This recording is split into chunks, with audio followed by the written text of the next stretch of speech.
Introducing a whole new form of racing to the best online racing simulation in the world. This is Dirt Racing on iRacing.com. Race online at some of America's most legendary dirt tracks, including Eldora and Williams Grove.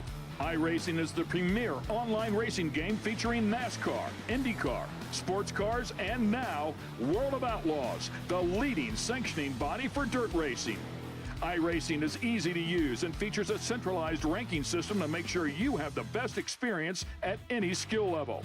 With a massive inventory of high-precision laser scan tracks and cars with an unmatched dedication to quality and detail, iRacing gives you the most authentic online racing experience available. Thanks to iRacing's dynamic track system, developed specifically for dirt racing, tracks change over the course of a race, just like your favorite dirt track on a Friday or Saturday night. From a slick racing groove all the way up to the cushion, iRacing's dirt tracks deliver non-stop racing action. Partnered with the World of Outlaws, iRacing is your source for the most authentic dirt racing experience available, featuring 4 brand new tracks and 11 new cars, including street stocks, Legends cars, late models, NASCAR trucks, winged and non-winged sprint cars, with much more on the way. Join the Dirt Revolution on iRacing.com and start slinging mud today.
iRacing.com is a sim racing game that combines a true-to-life racing experience with an online community of virtual racers from all over the globe. iRacing offers a multitude of officially licensed cars and tracks, laser scanned with millimeter accuracy. Their car models and mechanical systems are based on real-world physics and engineered in cooperation with manufacturers and race teams. iRacing's web-based interface allows members to compare stats and test drive any combination of car and track instantly. Their skill license system ranges from rookie to pro, ensuring members are always pitted against those with similar skill sets. Members are able to sign up for a weekly race series, compete in time trials, host a private race with friends, and participate in racing leagues created and run by the community.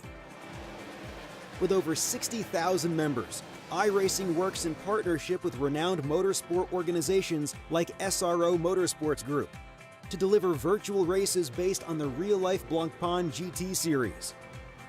iRacing's Blancpain Endurance Series features team racing, giving members the ability to build a team and participate in races ranging from 3 hours to 24 hours. Additional partners include NASCAR, IMSA, V8 Supercars, IndyCar, allowing members to race in their very own 24 hours of Spa, Bathurst 1000, Daytona 500, and many more. iRacing.com, delivering the most authentic racing experience short of getting into a real race car.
Hello everyone and welcome to V8 Online's coverage of the Monday night V8 Supercars.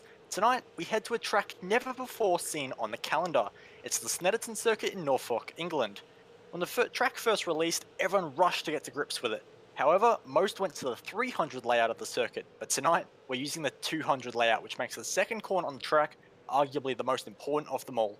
Setting up overtakes, defending overtakes, or going for the fastest lap time, that is the make or break spot to watch tonight with this fantastic night of racing.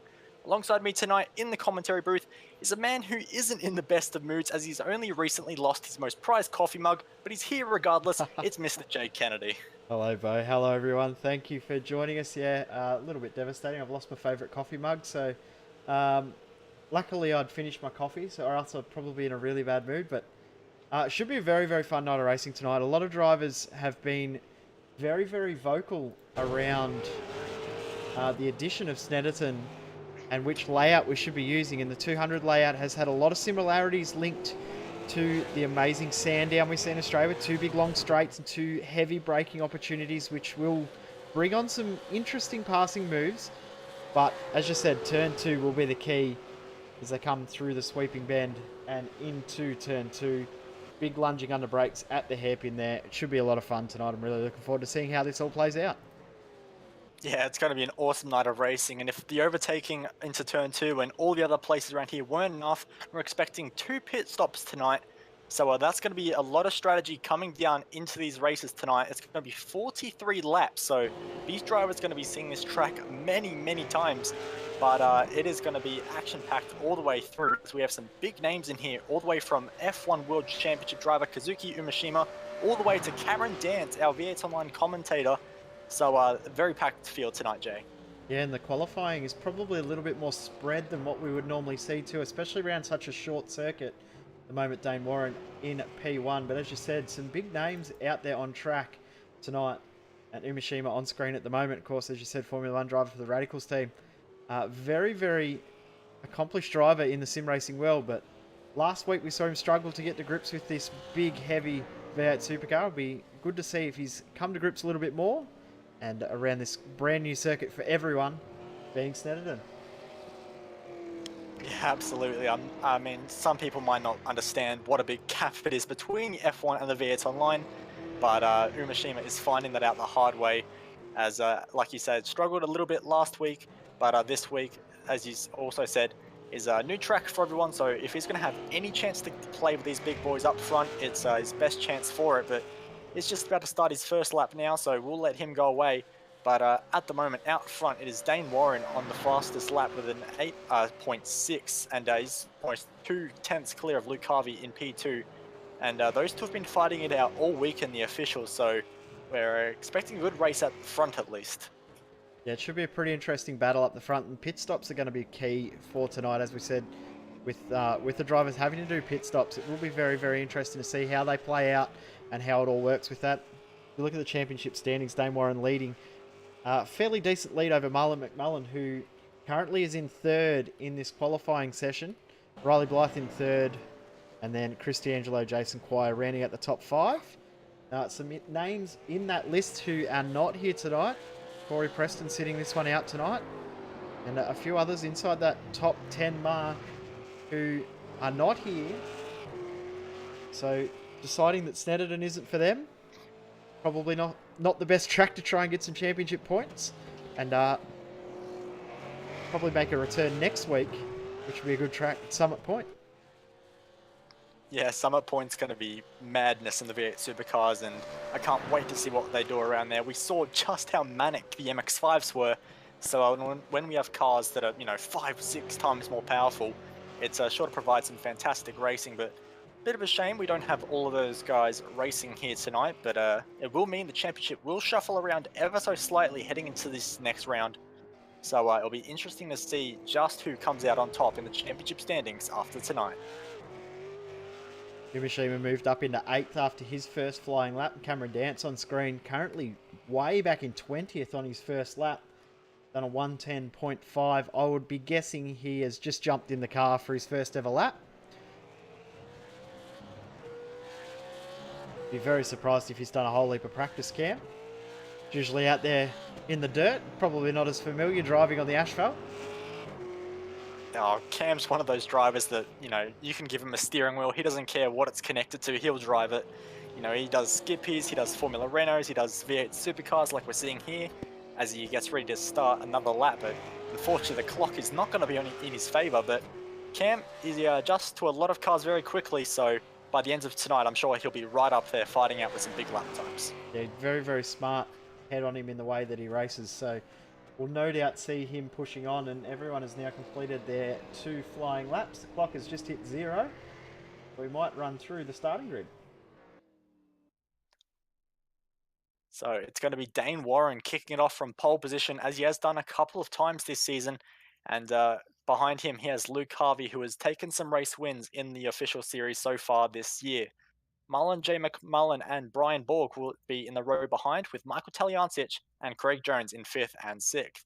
Adam Hyland has Kazuki Umeshima for company on the 4th row of the grid, with Jamie McKnight and Dylan Carroll rounding out your top 10. In 11th position, it's Thomas Hinz from Braden Bateman in 12th. Then Brady Myers and Brett Loxton on the 7th row. David Miller and Sean Chappell in 16th position. Stephen Varga in 17th. Tim Weston 18th. Then Jose Ramon Greg Sharp, Cameron Dance, Phil Jones, and Matt Morris rounding out the 23-car field we have for tonight. Around this very unique, very tough Snetterton circuit, which I'm really looking forward to. Just said 43 laps for the drivers. Just almost 136 k's in length. So one of our longest races we will have in this championship this season. And it will be action-packed for sure. I'm really looking forward to seeing how it all plays out. Bring it on.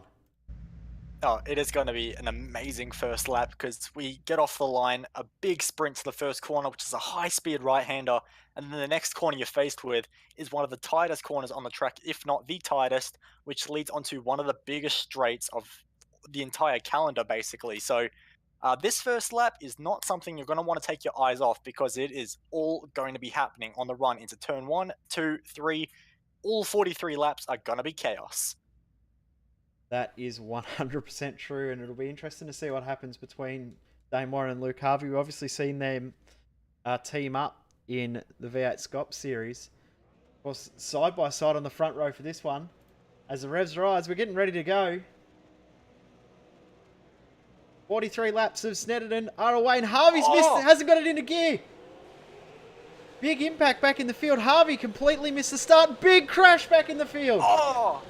Cars in the wall everywhere, and they're still continuing. One of the GTI cars around. One car upside down. Huge crash. It has gone off already, and we're not even at turn 1. Wow. That all started from Luke Harvey forgetting to put it into gear, I'm guessing. We've seen that before. One of the greats, Madison Downs, done that before, so he's not alone in that one. We'll get a quick Cut Price Racing replay. The good news is that everyone else who was not involved in that has got away cleanly, so you're not missing too much at the moment out on track, but what a start that was, Jay. Yep, that was hectic. So after the contact with Luke Harvey, it looked like Umashima ended up cleaning up the back of Harvey and then come across the track and come in front of all the other cars, and that's just how that's ended for most of the field that was involved. I think we've got 6 cars involved in that incident. Umashima, Jones, Sharp, Hins, Harvey, and Jose Ramon Boiler as they come across the line and finish the first lap. Warren leads from McMullen, and they've pulled a bit of a gap back to Brian Borg. Yeah, those two have absolutely run away, but you have to remember that McMullen has done a fantastic job to get into that position because he was the first person that had to get around to that car of Luke Harvey, so everyone else has struggled just to stay with those two just a little bit, but those top two doing very well. But behind, Ryan Borg has Taliancic, Highland, Jones, McKnight, and a whole host of other cars behind. So apart from those top two, there's quite a nice train forming at the moment to fight it out for the podium spots. How good a job's Cameron Dance done on the first lap. He's gone from 21st to 14th and was about to put a move on Stephen Varga, but couldn't quite get a run out of the little kink as they come onto the back straight. But he's going to try something ambitious. No, decides against it. Yep, not happening there. And a very difficult part of the track to hold. It's very much a one-line part of the circuit, but as he continues to hound the back of Varga's car, he go through this long right-hander, which just feels like it never ends, and it just keeps going and going and going. And halfway through, you have to get on the brakes, as they're doing right now, and then try and set yourself up for this left-hander. Dance trying to get the run on Varga, just took a bit too much inside curb. He'll be looking at that Commodore for another few corners. Back up the front. McMullen's just set the fastest lap of the race, and he's closed up behind Dane Warren. And I wouldn't be surprised if he looks at potentially making a move or being a little bit sneaky in how he plays this from here. Yeah, as we mentioned in the pre-race, we have 2 pit stops here tonight, so there is a big opportunity if you're willing to fuel save a lot around here. And right now McMullen is right behind Warren. He's in a perfect position to fuel save if he wishes to, but at the same time, who doesn't want to have their car out in the lead? So McMullen has to make that choice whether he sticks with Warren in the slipstream, saves fuel, or if he wants to get that #1 car for being the highest I rating out in front. Well, we've been watching these two go at it. Dance has finally got past Stephen Varga.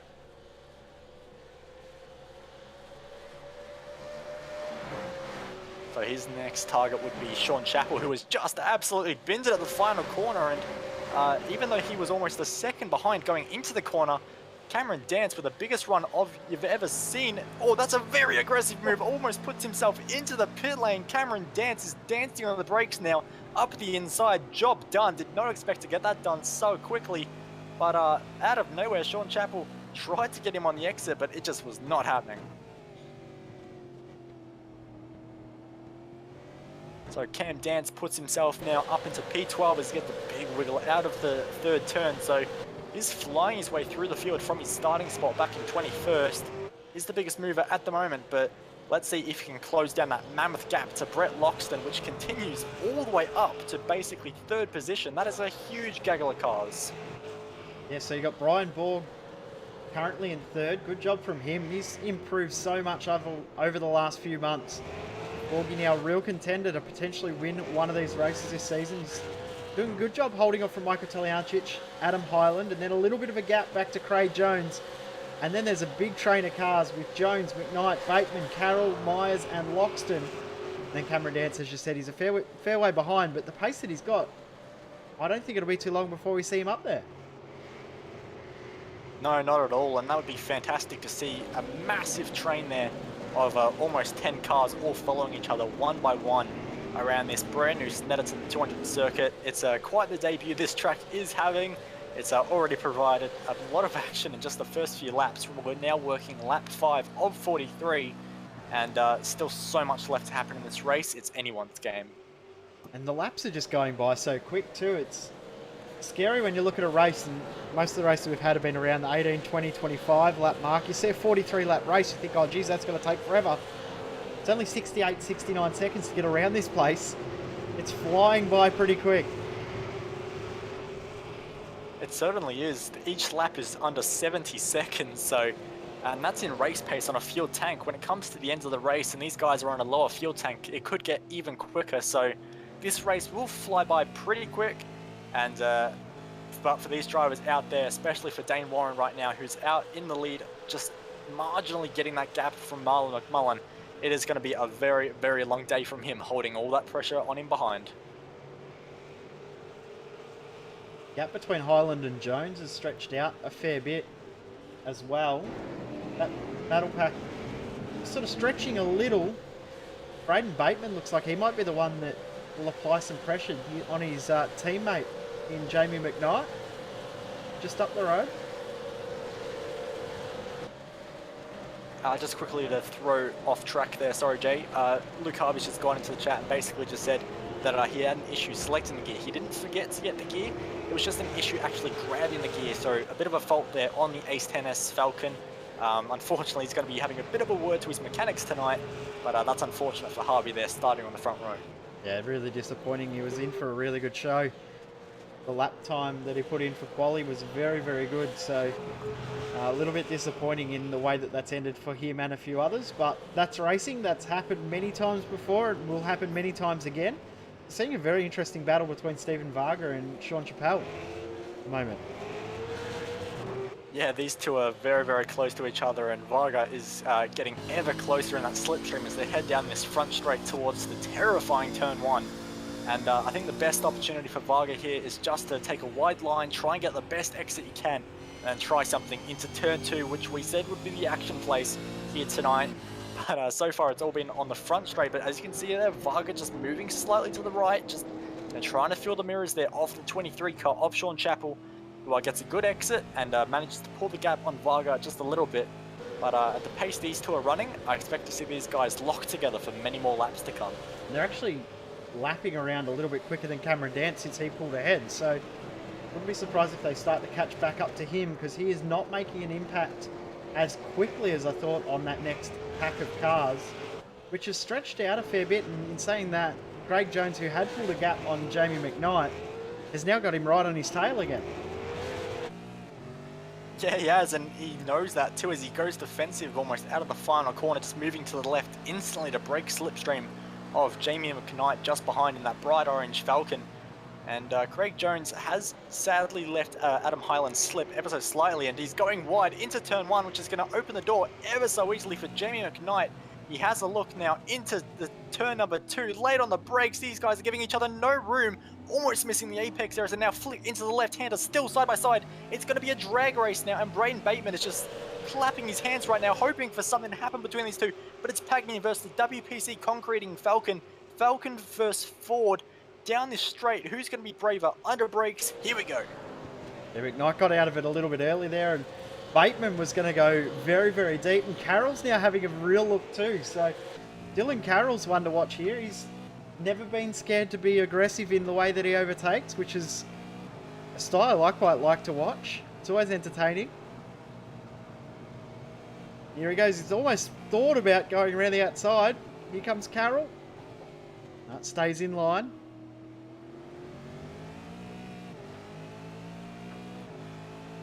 Just moving around there down the front straight, just filling the mirrors of the Commodore every single time they can. And he's now having a look on the inside, but he gets that route blocked off from him immediately. That is bumper to bumper. That's contact, pushing each other through turn one at 170 kilometers an hour apex speed. You don't want to be doing that, boys. But now under brakes into turn two, the 18 car does in fact get past Braden Bateman, but boy, he got the bumpers out as Craig Jones has a big wiggle, and it is going to be on between him and Jamie McKnight. Once again, McKnight is going to fly down into that next position. Yep, goes around the outside, gets it done quite easily in the end. Craig Jones will tuck him behind, and he has to defend from Carroll, who's got a great run. And have a look at Brady Myers. He's just come from nowhere, got past Bateman, and he's right in this mix now too. You have a look at Carroll now, side by side with Craig Jones. Going through the bomb hole section of the circuit, you have to make sure you pronounce that word correctly, but right now it is on into the long right-hander. Craig Jones stuck on the outside in the dirty stuff on the track, but he's making it work as he manages to hold off Dylan Carroll into this left-hander. He'll now have the advantage, but look at Brady Myers takes the advantage of the inside of the track, and Dylan Carroll is going to fall down one more spot if he is not careful, as the Progression Racing Australian car is side by side with him. But Dylan Carroll is going to experiment with some bump drafting down into turn one. Late on the brakes, they're making sure they don't make any contact, but they big almost slide. have. Have a look at Brady Myers. Cuts through, gets the move done on Dylan Carroll, and he's going to get Craig Jones as well under brakes into turn two. Big lock-up. They're all going wide. Bateman. They're all bumper to bumper. Brady Myers sliding the car, but it's now going to be... Oh, this is going off. Craig Jones now side by side. Brady Myers has just gained 4 spots on that lap. What a drive, and still side by side go these two in Carroll and Jones. Oh, this is contact. dangerous. That is not the place you want contact. Jones swirling all over the place, and that is now opening the door for Braden Bateman to have a go up the inside, side by side with the Pagny and Falcon. Could not get the job done. Burst in a wheel spin. Craig Jones is getting beaten up every corner here as he runs ever so slightly wide into this long right-hander now. Craig Jones is not having an easy time of this. He might settle down now that he's got back into the groove.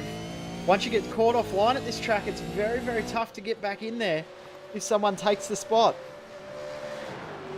A lot of this track is real one-line stuff, so need to be a little bit careful with how you play it. As we approach the first round of pit stops, not too far away. This has been an awesome race so far. Oh, Brady Myers has had a big lock-up, run very wide. He's managed to pull it up somehow. Carroll is right on his tail though. Yeah, Carroll got a slightly better wreck, so I'm not sure if it's going to be enough to get an overlap, but if he has any sniff at that position, he's going to have a go, and indeed he does, down to the inside into this incredibly fast left-hander, and he backs out of it. Smart call, as Myers will have the inside there for this corner, but he's accidentally gone wide, and Dylan Carroll wasn't quite able to make anything of that as Craig Jones also burst in a wheel spin. So maybe we're wrong about turn two. Perhaps it is that chicane that is providing all the action tonight. The run out of turn two, I think, has been a bigger factor than the actual diving into turn two. So it's providing a little bit more action than I thought. I thought, as you said, turn two was going to be the place, but it's been turn one and turn four that's turned it on tonight so far. And you have to remember, just a few laps ago, Jamie McKnight was battling it out with all those guys. Whilst all that's been going on, he's pulled 3 seconds on Myers and Carroll and co. all behind. So that just shows what clean air can do for you. Oh, Myers gets together with Carroll. Big bump as they enter the Bentley Straight for the 12th time. On screen is Brady Myers, currently 7th. Dylan Carroll 8th. Craig Jones back in 9th, Braden Bateman in 10th, Brett Loxton in 11th, and Cameron Dance is coming up. He's gained a full second on this battle pack on the last lap, so we'll see him come up very soon. I was going to say Chappelle come up too, but he's a little bit further back, unfortunately. Up the front, you're not missing anything. They've all spread out. This is where the action is for sure. a bit worried for Cam Dance when he finally does get up to this pack though, because I'm not sure any of these cars in front of him will have any paddles left. They've been banging on each other all race long, and we're only on lap 12. We're barely a quarter of the race in, and so many of these cars are well beyond second hand. It's like they've done the Bathurst 1000 in just 12 laps. Seen Brian Borg in the pit, so he's the first to make this first round of pit stops on lap 13. So as we said, there'll be 2 pit stops for pretty much the entire field tonight. Probably see most of the field come in the next 2 laps. We'll see. It'll be interesting because it definitely looks like the tyres are going off. Myers, Carroll and Jones all getting a big slide out of turn 2. So the rear tyres on these incredibly heavy tonne-and-a-half V8 supercars definitely beginning to go off now. And a lot of drivers beginning to struggle with that. Maybe Brian Borg was suffering the worst of it, so he makes that early call. Perhaps a good strategy. He's got out in relatively clean air, so he'll be able to get some good lap times in as he pitted from 3rd. But with this big battle pack at the moment happening for P number 6, it's going to be interesting to see who does bite the bullet first.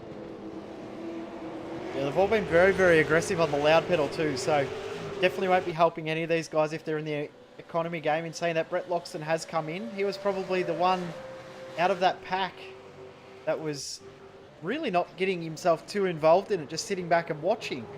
He did have a very good view of it though, so it probably wouldn't have been too bad to watch. Yeah, he's probably just pitting for an extra bag of popcorn at this rate with all the action's been happening in front of him. But Jamie McKnight has also bailed out into the pit, so is making the most of his clean air that he had.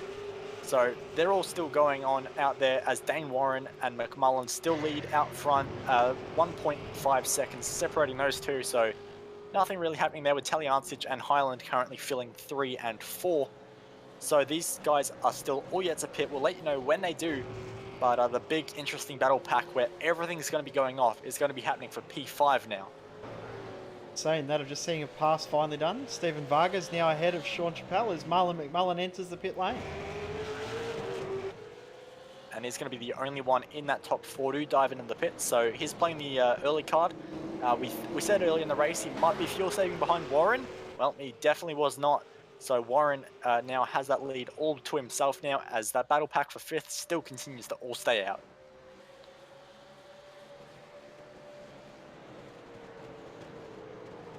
So it'll be interesting to see what these guys are doing in regards to stints. A lot of guys are pitting in quite early now, so perhaps they'll do 2 short stints and then 1 big long run at the end. Perhaps some of these guys are doing their long run now and do short stints at the end and get some short fuel loads in the car at the pit stops. I think there's a lot more strategy than meets the eye happening in this race at the moment, and we're going to have to wait all the way until lap 43 for it all to plan out. Well, if you were going to break it up evenly, you'd do 15, 14... Sorry, 14, 13. I think my maths is right. I'm not with it tonight. Obviously, I smashed my coffee cup. Didn't have enough coffee. But, yeah, I would have thought guys would have pitted a little bit earlier than lap 15. Especially getting off the line, you do burn up your tyres fairly aggressively, especially with the way that lap 1 panned out. Surprised that guys have stayed out and not taken boots is right on cue. Dane Warren, Taliancic, Highland, all in the pits. Brady Myers in. The only one staying out is Craig Jones. Only Craig Jones staying out, so he's playing the risky card at the moment, and that was perhaps a good call. It was going to be very congested in that pit lane, all the crews going to work very rapidly on all those V8 supercars in a very tight space. Craig Jones, meanwhile, gets himself in clean air and also gets to make himself look pretty, leading the race for just a few corners if he does in fact pit on this lap. So even though he will be on old tyres and struggling a bit, I think that might have been the right call for Jones. Yeah, I think it's a good play to break yourself away from that group of cars because, all right, he's going to have to pit a little bit longer in this first stop. As just seeing McMullen's had a big gain out of this pit stop, obviously pitting 1 lap later. Have a look at how close the battle for the lead is now. Yeah, he's in slipstream range now, so he is right back in this fight now with Dane Warren out in front. So McMullen, perhaps he was fuel saving and just took the shorter fuel stop rather than making it the extra few laps. So he's made big grounds, and as Dane Warren lights the car sideways over that big sausage curb on the inside of that tricky corner, he gains even more time. So perhaps we rode off Marlon J. McMullen just a little bit off too early. Yeah, it was actually a full 2 seconds quicker in the pit stop. that time around. Obviously, 1 lap of fuel, probably around about that 2 seconds or so. Just seeing Craig Jones is still continuing on, so he's pushing on for another lap. This is going to be interesting to see what happens in that pack when they all get back together. Yeah, he's doing a strategy that no one else on track is doing. So Dane Warren is your effective race leader, but Craig Jones is your race leader because he is yet to pit on lap 17. He is taking these tyres a long way, and a lot of these guys definitely electing for the 2-stop strategy. But I'm wondering, is Craig Jones trying something frankly ridiculous on the fuel restrictions we have today? Is he potentially trying to stretch this out to lap 21 or 22? That would be pretty intense if he can do that. And big winner out of this round of pit stops, Brett Loxton. He was behind everyone in that gaggle of cars, obviously pitted 1 lap earlier, but he's now got himself ahead of Myers, Carroll and Bateman to get himself some clean air and pushing on. Myers is with him, but those two have pulled away from Carroll and Bateman, so a very good strategy play as Dane Warren now comes up. Craig Jones is in the pits. Dane Warren, Mullen McMullen come up to traffic with Sean Chappelle. He's yet to make his stop. He'll probably in this time. No, he's not. No. So Sean Chappelle doing another lap. So he's going to do 18 on this stint of fuel. That's incredible for the 23 car. He's doing something no one else has done now. So that's a big effort from him, but he's not making many friends with Warren and McMullen at the moment. He's, of course, on the same lap as them, so he has absolutely no reason to get out of their way. But McMullen right now, as he lights the rear tyres out of turn 3, will get the job done into this next corner. He definitely held those two up a little bit. He did for sure. Craig Jones has just come out of the pits too with fresh tyres. He's got Braden Bateman right on his tail, and Bateman will go up the inside. He'll probably get this done with Jones on on colder tyres, not older. But it'll be interesting to see how that plays out once the next round of pit stops come into play, because Jones will obviously have a fairly short pit stop in comparison. So not a bad play here from Jones in the way that this race will pan out in the next few laps. Yeah, he's on a very different strategy to all of those guys there in that pack, as he almost goes into the back of Bateman through there. So it'll be interesting to see how these second pit stops go, and it's good to see a lot of these guys going for very, very different strategies. Sometimes you'll often get everyone on the same strategy, and it's a bit of a, well, why did we pit at all? But tonight, they are really throwing the different cards out there. Brady Myers has got some good pace, but he can't get past Brett Loxton, who, as we said, he's been the big winner out of this strategy play with the pit stops. Sean Chappelle is in the pits, so field is cleansed for the first time, but we're not too far away from the second round of stops, which I'm a little bit excited about. It's going to really throw this field a really big mix again. As up the inside goes Myers really deep. Loxton saw him coming, got out of it. Brady Myers package sent and delivered. That was a huge dive bomb, but he pulled it up. Fair credit to him. And also big credit to Brett Loxton for, like you say, getting out of the way, because that could have been chaos if he tried to turn in. But Myers now moves up 1 spot ahead of Loxton, and it did look like that was going to be happening with Myers with some fantastic pace in that PRA Commodore.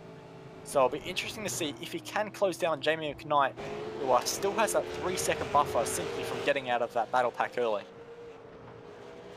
Braden Bateman, Craig Jones is very, very tight and intense at the moment too. Jones was probably close enough at the hairpin to make a move, but decided against it. He's tucking back in behind once again, probably saving a little bit of fuel too for the second round of pit stops. Another good strategy ploy if he is doing so.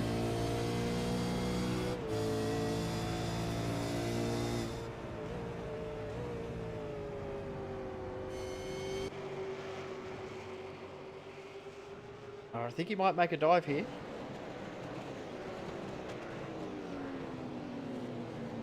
Bateman sees him coming. Oh, big slide from Bateman there, and that is just going to be an advantage to Jones.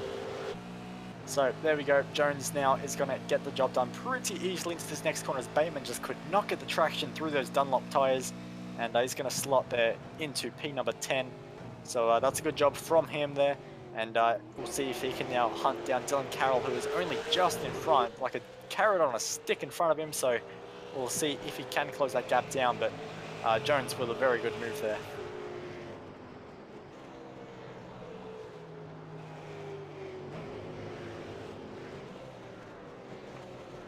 So we have unfortunately lost that huge battle pack that we did have happening early in the race, but with these strategies being all so different on all 6+ of these cars, when these second pit stops do take place in perhaps even the next 5 laps, we should expect to see all these guys close in dramatically, and if they are pitting very, very soon, it will be interesting to see how that final stint goes, because that is going to be quite tight on fuel if we're seeing guys averaging 15 to 16 lap stints.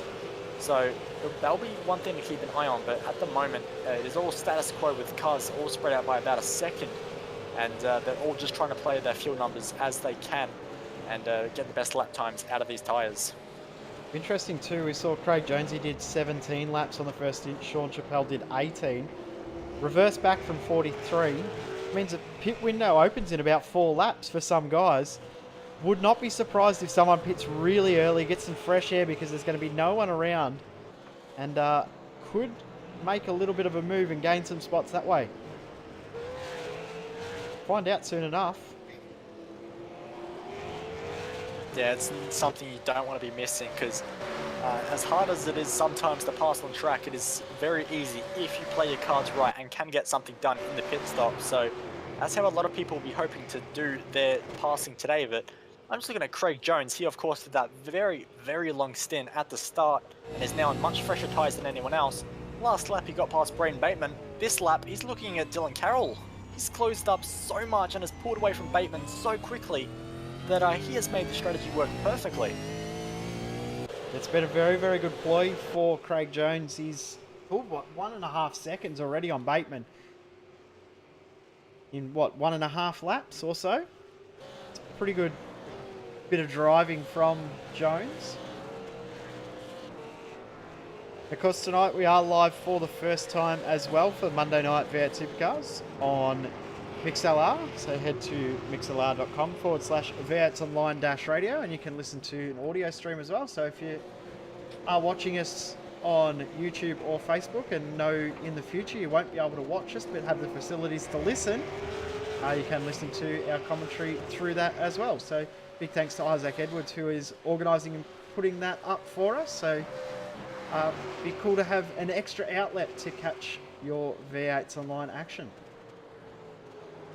Yeah, that's a really cool new thing that we are experimenting here at V8 Online.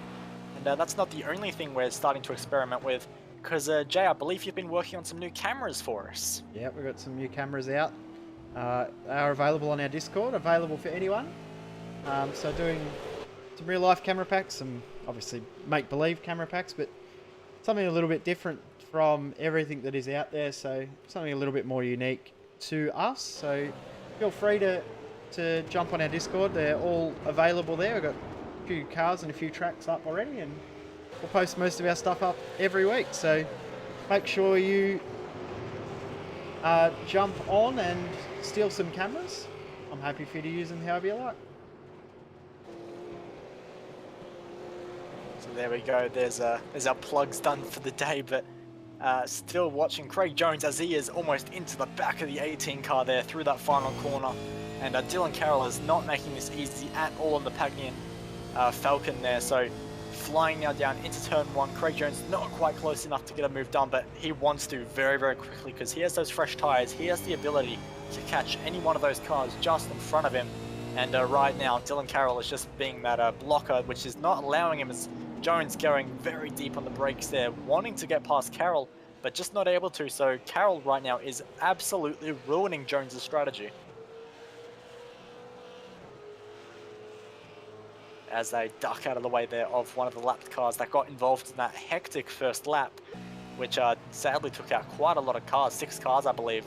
So that's unfortunate, but Jones right now, that is in the back of his mind as Carroll runs a little bit wide there through that chicane, and still no opportunity is present as Dylan Carroll, on older tyres than Jones, don't forget, is doing a fantastic job at holding him back.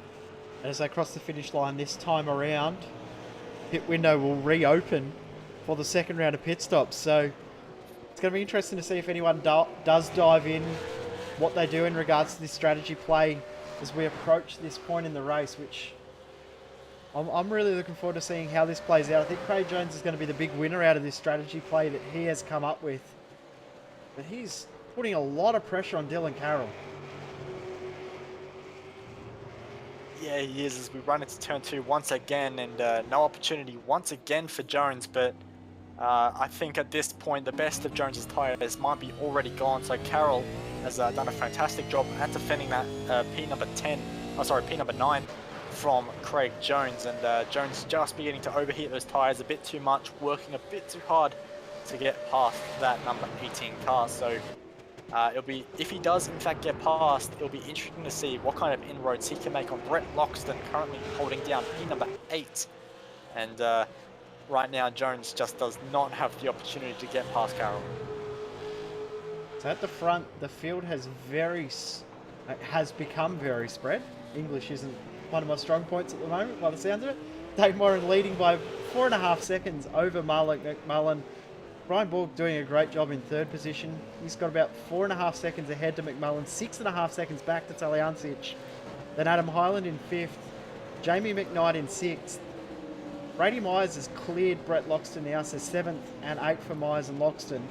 And then this battle that we've been watching for the last few laps, Dylan Carroll and Craig Jones round out the top 10.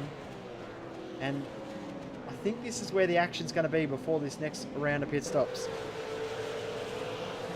Yeah, that's what it's looking like. We do have Cam Dent and Sean Chappell within just a few seconds of each other, but nothing really happening back there at the moment. Those two are just sort of slowly coming together a bit closer and closer as Chappell tries to close in on that TTL Falcon, but Craig Jones has definitely been the one who is willing to attack the most at this stage of the race. But like you say, at the moment, we're only one pit stop into this race done, and there will, of course, be a second pit stop to be done. So it's going to be interesting to see who bites the bullet first. We have a lot of varying stints. We have guys like Marlon McMullen now starting his 13th lap on the tyres, Brian Borg on his 15th lap. We have Hyland on his 11th lap, and then we have Craig Jones, who we're keeping an eye on at the moment, just about to start his 9th lap. So the tyre strategies are all over the place, which means it's very hard to predict when these guys are going to be coming into the pits next. But what we do know is drivers are taking 15 to 16 lap stints, and it's a 43 lap race, which means at some point they can afford to do a shorter pit stop. When do they choose to do it? Well, that's what we're going to find out. Yeah, I wouldn't be surprised to see someone come in next time around, but Dave Look at Jones. Yep. Side by side, here we go. He's finally got the run he needs. Dylan Carroll just did not manage to hook it up out of turn 3, and that is the advantage that Jones needed to finally get past his car. If he can get it done on the brakes, very brave. Carroll not too keen to let it go as they just give a little bit of a hip to shoulder on the brakes there into that corner, but finally Jones gets the job done, even with a bit of a wheel, but Carroll's going to get into the back of him. If I was Carroll, I'd pit this lap. That would be what I would do, but I'm not good enough to be in this race, so who knows what I would do actually if I was good enough to be in the seat. But I think good play for Carroll would be pit now. As we've seen, Brett Loxton is the one that's jumped. So Loxton is going to be the one with the big advantage in the shorter pit stop time, but he's going to have to stretch out 16 laps on these tyres, which we know is quite difficult. Yeah, 16 laps is going to be a bit of a stretch as we have Braden Bateman with the biggest slide, and it has turned into a spin. Turn 1, dipped the wheel into the grass, and he's doing some lawn mowing out there. He's playing Farming Simulator, not iRacing, and that is a huge moment. With the gap he had back to Cam Dance, he did not lose a single spot, but I can tell you, his heart rate would have been in his mouth. I'll get a Cup Price Racing replay, because since lap 1 we haven't had a chance to have too many replays. Hasn't been a huge amount of action happening, but yeah, 2 wheels in the grass on the inside, and great job to actually hold on to it in the end. He didn't actually loop it around as well, which is pretty impressive. We're seeing action in the pits. Yep, that's what I was just about to get on to. Marlon McMullen, Brian Borg, Sean Chappell, and Jamie McKnight all taking to the pits already. So, Jay, it's about to get interesting. Yep. And wondering if Jones will come in. No, he's continuing on. Have a look at the advantage Borg's got. Borg is right on the tail of McMullen. Wow. He has made huge ground there. 5-second quicker stop for Brian Borg that time there. And of course, Brian Borg was the first to pit the first time around as well. So it's interesting for Borg. I thought he would have had a bit longer pit stop, but completely taken me by surprise here. He's away and very close to McMullen. He is, and also very, very sideways as well. So I'm wondering, was that 5 seconds perhaps done with tyres rather than fuel? Because he was very sketchy out of the pit lane there and through turn 2. And with that earlier pit stop, we definitely would expect him to be taking a lot more fuel than McMullen. But 5 seconds is a huge gain. Craig Jones, Dylan Carroll are still going at it. They were side by side coming under the bridge. Glad they got out of that because it hasn't worked too much. Being side by side there, Carroll thinks about diving through but won't be able to do it. And Carroll comes in. As is Dane Warren, so Warren, Hyland, Brady Myers and Dylan Carroll all in the pits. We'll see where McMullen's gone through. Borg is in the pits. Dane Warren has had a penalty entering the pits and he has dropped behind McMullen. Brian Borg back in, so I'm guessing, as you said, there was something with Brian Borg's pit stop because he didn't take enough fuel. But the big winner here is Marlon McMullen, who has got out and has about 10 seconds over Dane Warren, who definitely got a speeding in pit lane penalty. Yep, that's a slam dunk for Dane Warren. He had a huge lead over McMullen. That should have been book done, absolutely finished for his race win done. But instead, he has got himself a penalty and has just handed this race win on a plate to McMullen, who would not have any clue what has happened to Warren at this point. He would be like, what is going on? Why do I have a 10-second gap? And that is all down to, I think, a speeding penalty for Dane Warren. And that's an unfortunate mistake on his final pit stop of the race. So at the moment, Talyancic leads from Craig Jones. Cameron Dance is in 4th, but McMullen is now 3rd. Warren is 5th. And the gap between those two cars is around about 10 seconds. And we know Warren was going very, very quick, at about a 6.5 second lead. I don't think he can pull that in over the next 12 laps. No, that's a huge gap, and if he can, that's going to be some kind of superhuman effort from Dane Warren. We know just how good he is. He's earned himself the title of the budget alien, but that is a gap that I'm not even sure Dane Warren could overcome. I don't think anyone can overcome that gap without McMullen getting himself into trouble. In saying that, McMullen is coming up on some traffic with Craig Jones just ahead. Now, Jones is going to be one now that he'll go as long as possible on this set of tyres and fuel, being one of the last to pit in the first round of stops.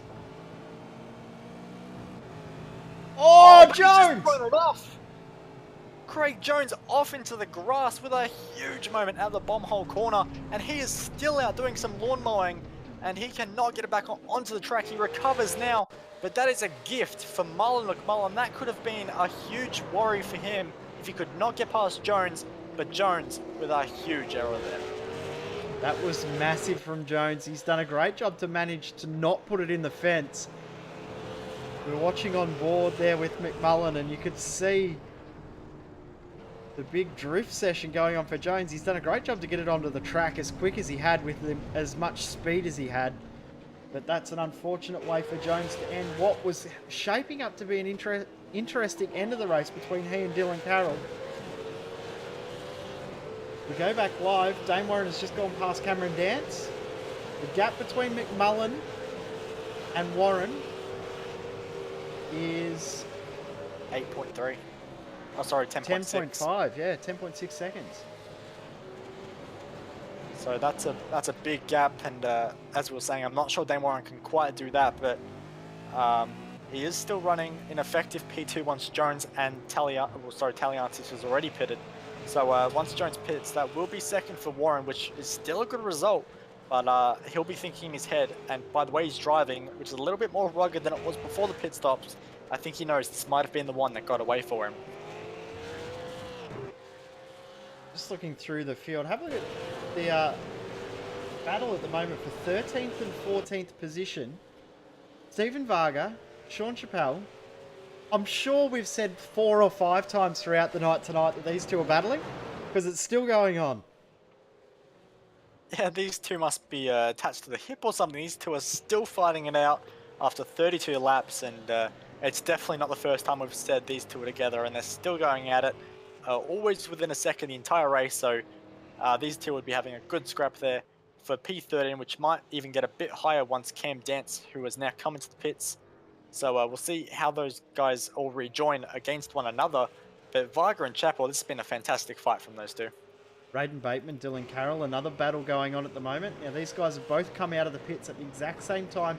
Bateman, of course, was behind Carroll and Jones. But Bateman, shorter pit stop, has managed to come out ahead of Dylan Carroll now. Yep, so positions have been reversed, and it's pretty much guaranteed that Carroll will want that position back. But if we look just a second behind as well, on brand new tyres, we have Cameron Dance. So Carroll's going to have to time his move to be happening pretty soon, because Cam Dance is going to be coming in a hurry to take these positions away from both of these guys. And Craig Jones has just entered the pits as well. So expect Jones to come out fairly close to these guys. He might be a little bit behind after that incident with him and the dirt, but you never know. Actually, he's going to come out a fair way ahead, because he's now leaving his pit box and these guys are just coming through the final corner. And that was that long stint in the first part. So he has now got that much shorter amount of fuel he needs for the end of the race, and he's going to slide in behind Brian Borg and ahead of Braden Bateman. So that's a good jump from Jones, but only being just a couple of seconds behind Borg with that mistake that he had at the bomb hole corner. That's what could have been for him. Yeah, and what could have been for Brian Borg as well. He's had to come in and make a third pit stop. Everyone else has completed their 2 stops. But yeah, 3 stops for Borgie after running in third for the first 30 or almost 30 laps. To have his podium run ended that way is quite disappointing for him, but knowing him, he'll push on, continue on and try and fight and move up the field.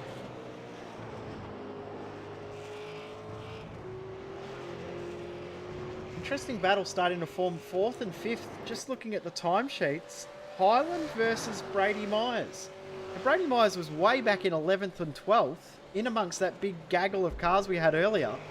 He's now up to 5th and he's closing up on Adam Highland.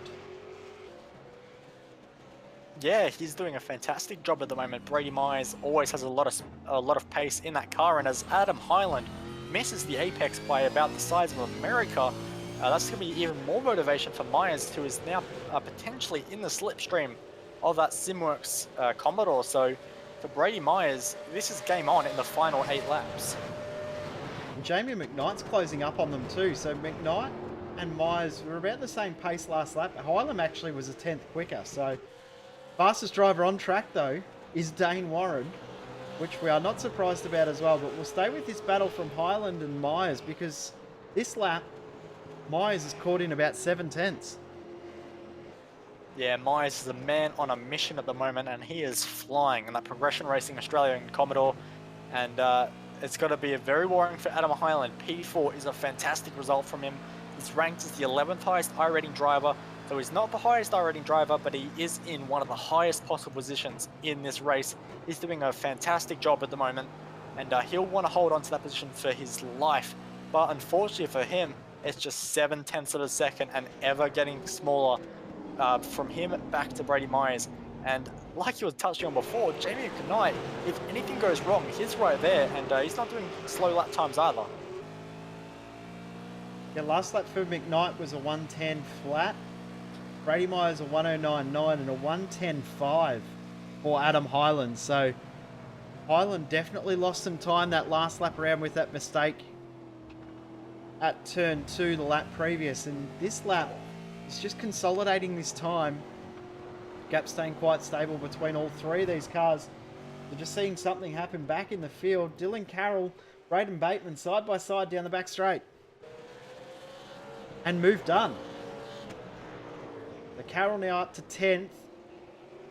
And Cameron Dancer's in this now too.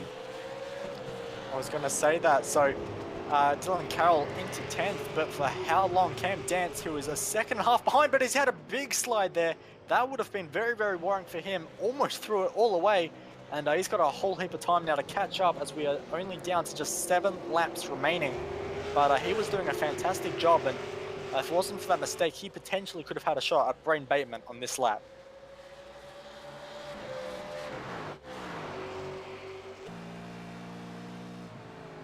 On that last lap for your battle for P number 4, Adam Highland with a 10 flat, and he was actually a bit quicker than Brady Myers behind, 2/10 faster.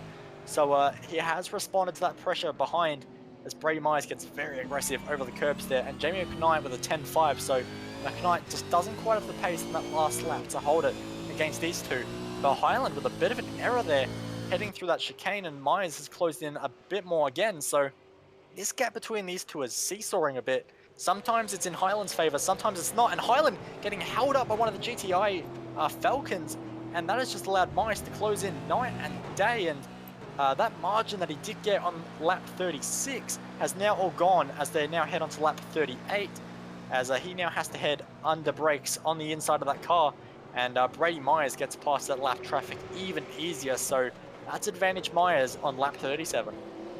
Dylan Carroll, we were watching, missed the actual error that you were talking about, and that gap has closed a lot. Dylan Carroll made a mistake out of the hairpin and had to weave across the track to break the draft from Braden Bateman. Still holding on that position, but Brady Myers now has a run coming out of the hairpin, so we will go to that. Plenty of horsepower underneath that Commodore of Brady Myers, but just not enough to power past Adam Highland.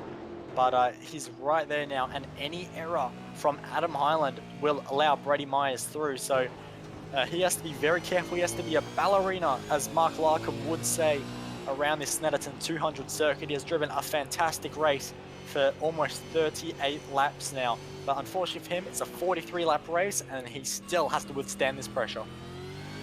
Still a fair bit of time left in this one.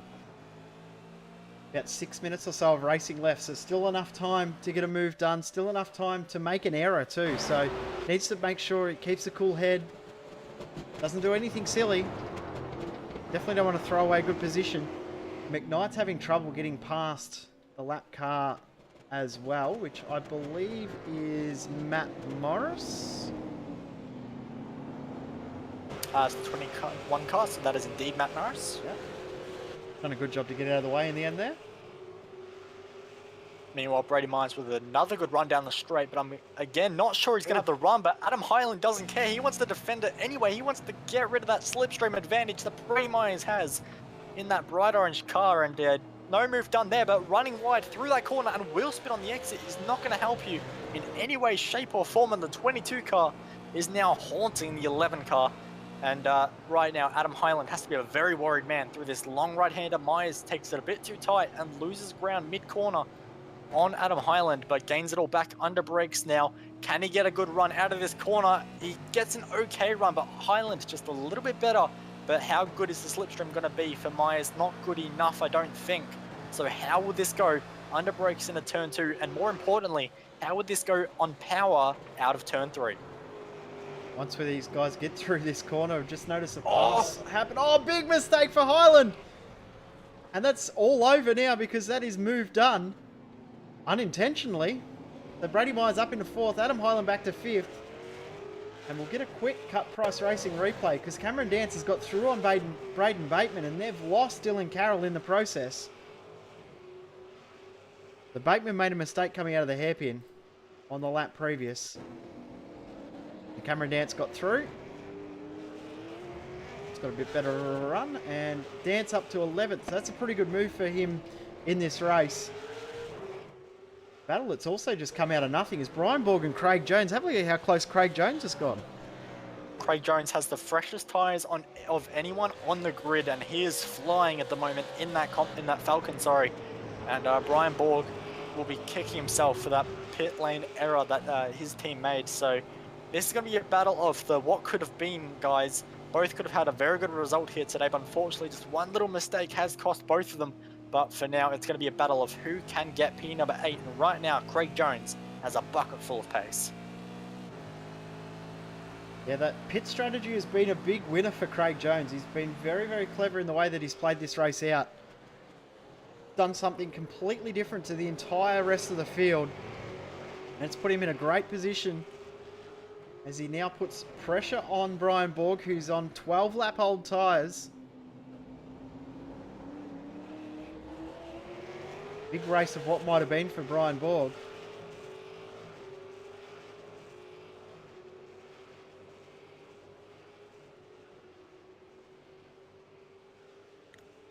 Just a quick note for those wondering, yes, Stephen Varga and Sean Chappell are still locked door to door for that battle for P number 13. So those two are still having a fantastic race back there as Brady Myers continues to pull away from Highland. So this battle between Borgie and Jones looks like it might be the one to watch at the moment. Yeah, I think so, because the other two battles are pretty stagnant. They're both lapping about identical lap times, but last lap around, Borg managed to pull a tiny bit of time back on Jones, but this lap I think Jones has come back again. Be interesting to see as they come across the line. Brian Borg with a 10.3. What's the news on Craig Jones? It's a 10.6, almost a 10.7. So that's actually a very large gain there for the laser iRacing car of Brian Borg as Jones kicks up dirt on the exit of turn 1. So that's advantage to him, but under brakes, looks like Jones is a lot braver and makes up a bit of time, but not quite enough as we head to just 2 laps remaining. Brady Myers and Adam Highland on screen, and Highland's caught back up once again, so that gap got out to around about 7 to 8 tenths. It's now back into half a second again. So Highland now within the drafting zone once more. It's going to be a good end to the race as they start, or come up to start the final lap. Our leader Marlon McMullen is on the final lap now. 7.5 seconds is the gap between he and Dane Warren. Unfortunate way for this race to end for Dane Warren, but he's still going to pick up a second position the way this race is playing out. And as we said at the start of the broadcast, with a lot of regulars not racing it tonight, that is still good points for him in the Drivers' Championship for Season 4 in the V8 Supercars online series. But for Marlon J. McMullen, it was just a case of no mistakes tonight. Yep, done everything he needed to do. May not have had the outright pace, but did everything he could. Try to consolidate and make sure he get as many points as he could get. And things have fallen into his lap, and he will pick up the win here as he comes through the final corner for the first ever broadcast race in the V8 Supercar official series at Snetterton. Marlon McMullen wins. Now, I think he might just be out of fuel at the same time. Dane Warren will come home in second position. Michael Taliancic will finish in third. A good drive from him. Again, strategy play and a little bit of luck has played into his hands to get that third position. Brady Myers is going to hold on for fourth. He's pulling away from Highland. I think Highland's out of fuel, is he? Just having a bit of fun. McKnight dropped off in the end there. Dylan Carroll's dropped back. Dylan Carroll's behind Cameron Dance and Braden Bateman. We've missed that in the last lap. Oh, it was a big moment at that very fast chicane off the back straight. Just unfortunately didn't turn in at the right time, run wide on the grass, launched over the curb, and dropped a bunch of spots. The Cup Price Racing replay on screen. Unfortunate end of the race for Dylan Carroll. Finishes the race in 12th.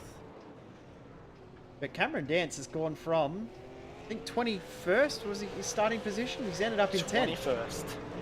So that is a gain of 11 positions there for Dancy. That's a fantastic one as Marlon McMullen there celebrating what is his first ever Monday night race win. Yeah, big congratulations to Marlon McMullen. Pretty illustrious list of drivers to win Monday night V8 Supercars as we will run through the race results. Marlon McMullen, obviously, as we said, picking up the win. 7.8 seconds in the end over Dane Warren, who led for all of the race up until the final pit stop error cost him the win. Michael Taliancic in third, Brady Myers in fourth, Adam Highland fifth, Jamie McKnight, a good drive in sixth, Brett Loxton, very good strategy play. He's ended up in seventh position. Ryan Borg in eighth, Craig Jones, another one that's played the strategy game quite well, finishes in ninth, and Cameron Dance, a great drive through the field to finish 10th. Braden Bateman is going to finish P11, Dylan Carroll number 12, Varga, Chappell, and David Miller round out the top 15 on this grid. And from there, it's all drivers a lap down, including Weston, Morris, and then we have those drivers involved in that incredible lap 1 carnage we saw, all caused by Luke Harvey, who comes home P18 with Thomas Hins, Greg Sharp, Jose Raman Buela, Kazuki Umeshima, and Phil Jones rounding out the 23 V8 Supercars. What an awesome race we've had tonight here at Snetterton. Track that a lot of people were unsure about, but for me, I think that's brought on the exact amount of action that we want. Yeah, that was a fantastic race. It had a bit of everything. We had great racing. We had a bit of carnage at the start there. Fantastic pitch strategy. Perfect race distance there as well, I think. And yeah, I'd be very happy to see this on the grid, on the series schedule once more.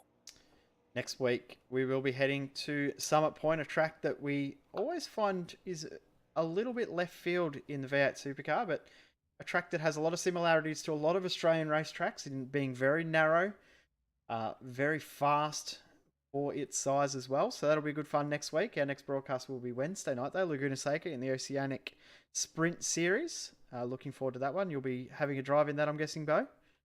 Yep, I'll be trying to survive for once, but yep, I'll be there for sure. Yeah, and then Thursday night we will be in the MX5 for the Cut Price Racing MX5 Challenge. We head to Circuit Zolder, and then over the weekend we will be bringing the iRacing official Bathurst 1000 to you. Looking forward to bringing that one to you over the weekend, and as we said, next Monday night we will be back for Monday Night V8s at Summit Point. But Bo, I think we might have to wrap it up. Yeah, it's been a fantastic night of racing, and I think it has provided one of the best races we've seen all season. So thank you everyone for watching, and from us here at V8 Online, thanks for watching.